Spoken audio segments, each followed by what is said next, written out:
et évidemment de la Coupe du Monde de rugby. Oui, Nantes accueille à la Beaujoire ce soir son premier match. Au menu, Irlande-Tonga.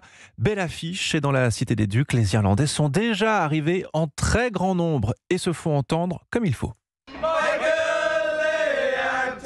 C'est une véritable marée verte qui a commencé à déferler sur Nantes depuis hier et qui devrait submerger la ville jusqu'à demain. Il n'y a que des verts, des verts, des verts.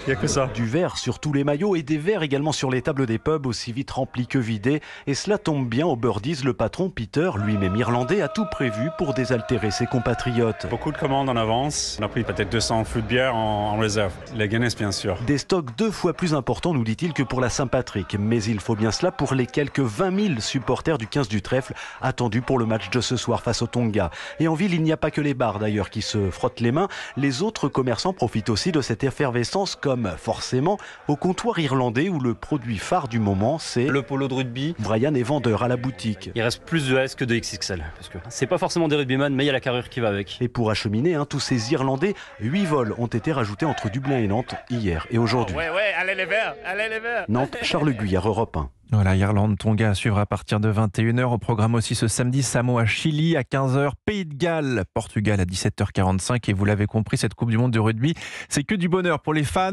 de ballon ovale, bonheur aussi pour les commerçants. Ça leur permet de faire décoller leur chiffre d'affaires.